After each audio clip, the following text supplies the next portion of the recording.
So, good afternoon. My name is Paul Gilmore, and I am going to be talking about the science of learning. The first question that was, asked to us was describe a theory or concept from the learning sciences that I selected to address. And one of the things that I am selecting to address is the importance of building relationships. I'm working in USD 500. It is a school that is considered to be in an urban setting. And a lot of those students have high ACE scores.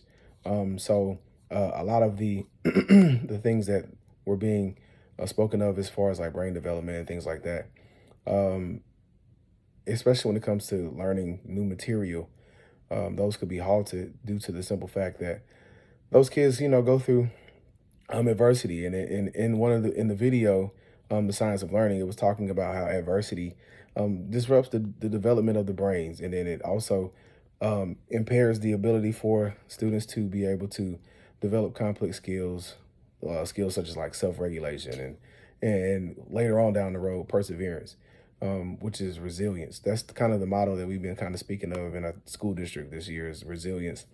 Resiliency. We may not be able to fix the actual circumstances, but we can fix how we react to them and becoming resilient. And one of the things that helps us be resilient or create a atmosphere of resiliency is developing those relationships.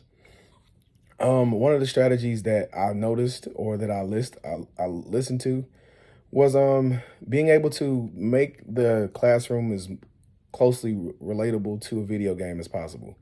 Some of the ideas that the speaker in the Big Thinkers video mentioned was like how there was constant feedback. There was you finished, you achieve something, a particular set of skills at one level, and then you will level up.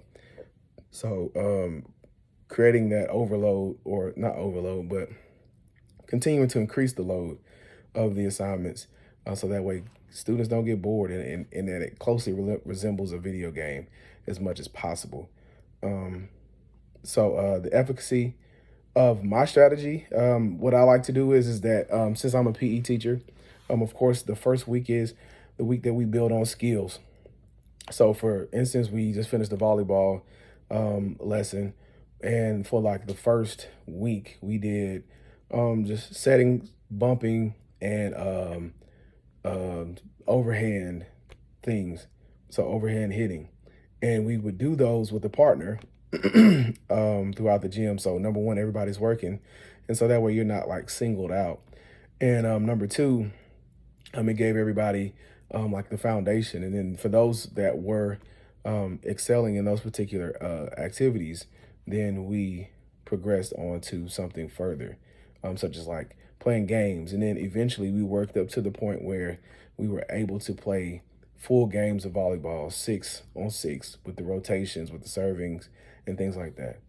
The thing that I want to discuss further or know further is I'm really, really interested in the whole comparing education to video games. I want to kind of go more in depth on different strategies and things like that that I could use in the classroom, that would allow me to make my classroom and my material closely resemble a video game, well, at least as much as possible, so that way I can keep the attention of the students that are in my class and not allow them to get bored.